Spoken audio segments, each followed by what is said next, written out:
Chapter penuh aksi Jujutsu Kaisen akhirnya kembali. Setelah kemarin kita berfokus ke sudut pandang Yuki, Tengen, dan Choso, di sini kita masih berlanjut ngelihat nasib ketiganya. Jadi di chapter sebelumnya, Kenjaku berhasil menembus koridor makam bintang, markas dari Master Tengen.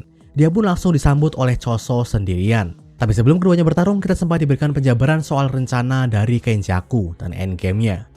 Nah, di chapter 203 inilah kita bakal ngelihat pertarungan antara Choso dan Kenjaku. Kita bakal tahu kenapa Choso melawannya sendirian, sementara Yuki dan Tengen bersembunyi. Kita juga bakal ngelihat seberapa mengerikannya Kenjaku dalam bertarung, terutama soal gimana dia memanfaatkan tubuh Geto Suguru yang merupakan penyihir tingkat spesial. Oke, tanpa berlama-lama langsung aja kita bahas chapternya. Chapter dibuka dengan penjelasan kenapa Choso bertarung sendirian. Jadi sebelum Kenjaku datang, Choso sempat bilang ke Yuki kalau dia ingin bertarung sendirian. Tapi Yuki menolak dan bilang kalau Choso bisa mati.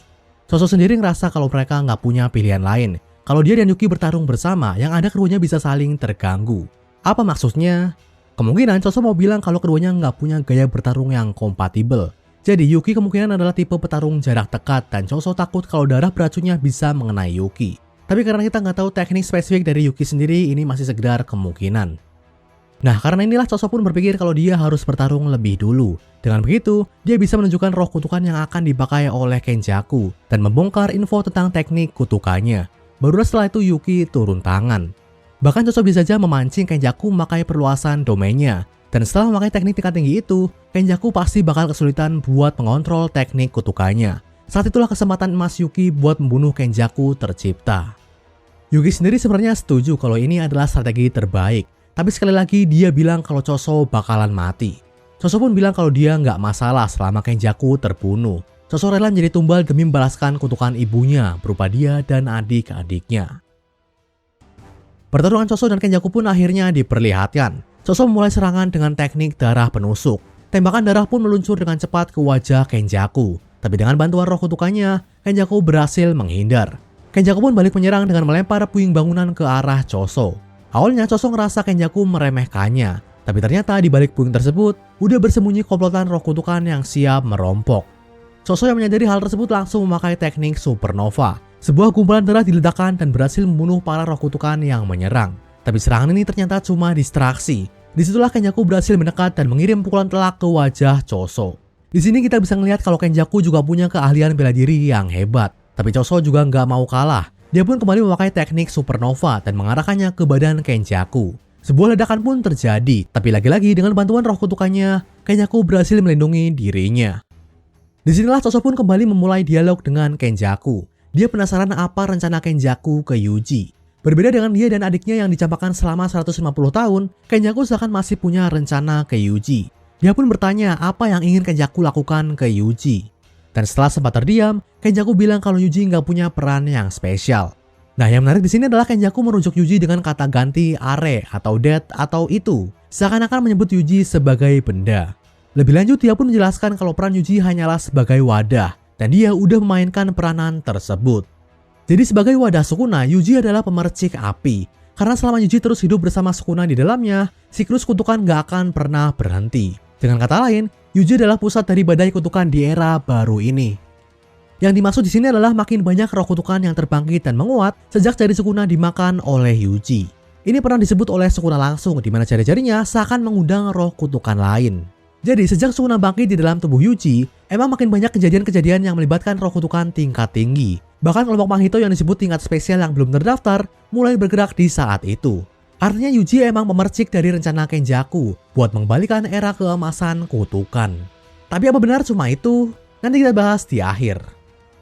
Nah, ucapan Kenjaku ini seakan bilang kalau selama Yuji hidup, dia akan terus menderita. Dan ini jelas bikin Choso marah. Dia pun bilang Yuji nggak menderita selama dirinya hidup, tapi selama Kenjaku hidup. Karena Kenjaku lah pusat dari segala bencana ini. Disitulah tekad Choso buat membunuh Kenjaku makin membara. Tapi di saat amarah Choso menggebu-gebu, kakinya tiba-tiba dikunci oleh roh kutukan Kenjaku.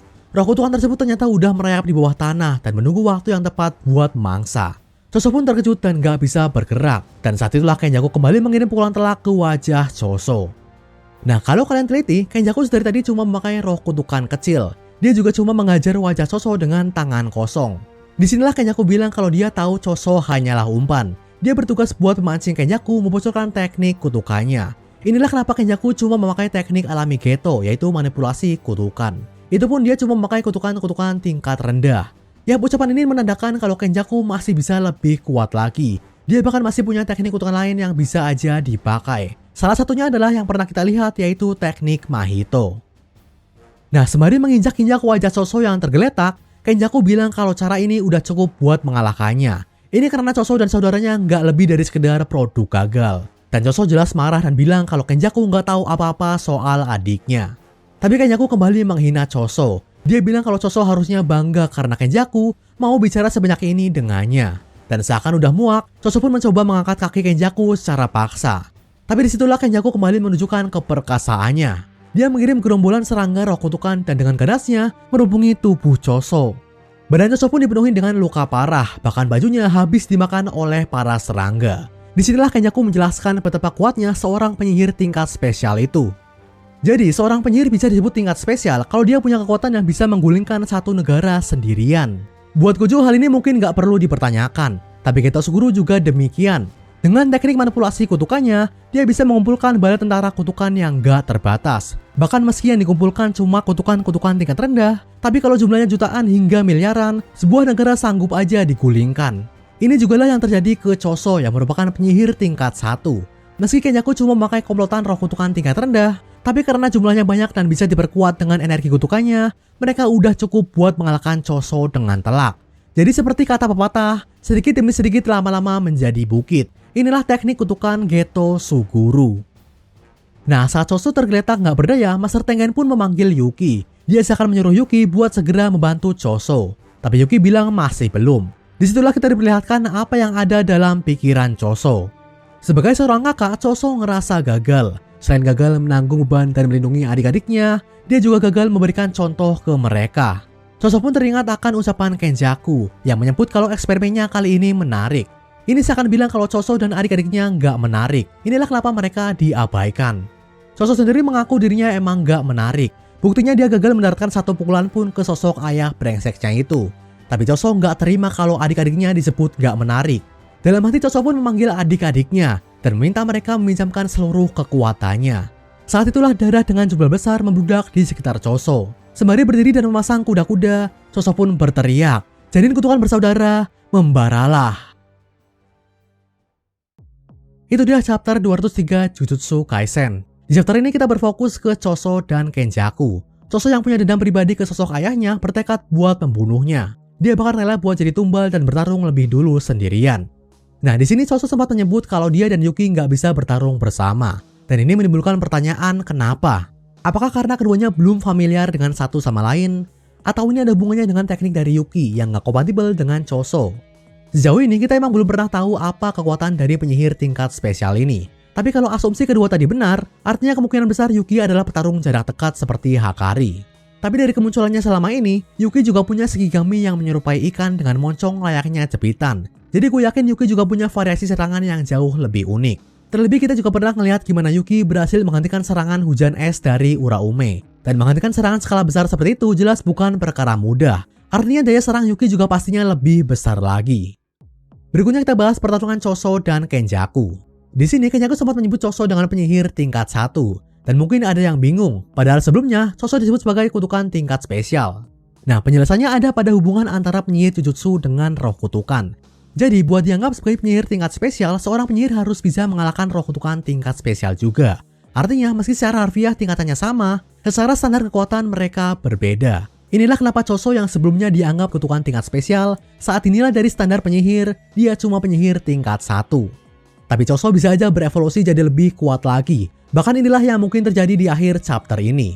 Jadi di situ Choso seakan manggil adik-adiknya buat meminjamkan kekuatannya. Tapi kita belum tahu apakah ini cuma kiasan atau meminjam secara literal. Karena kalau yang kedua, selain dapat pasokan darah tambahan, ada kemungkinan Choso juga bisa meminjam teknik kutukan dari saudaranya. Dan kalau ini benar terjadi, Choso jelas dapat buff yang kuat banget.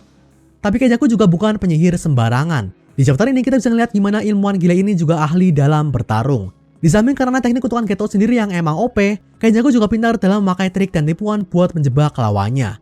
Artinya gaya bertarung yang mengandalkan otak ini sesuai banget dengan karakternya.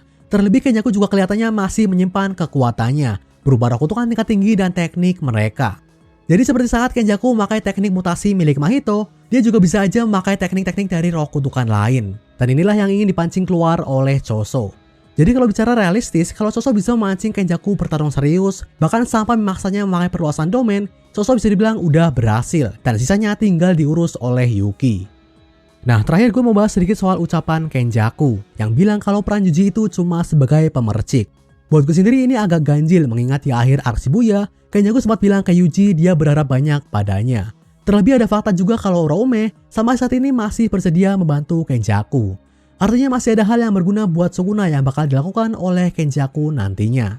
Terus di akhir arc Shibuya, Kenjaku juga seakan menyambut Sukuna di era keemasan yang dia ciptakan ini. Artinya peran Yuji dan Sukuna harusnya jelas masih ada. Dan ucapan Kenjaku tadi itu cuma buat mancing amarah Choso. Dan itu terbukti berhasil.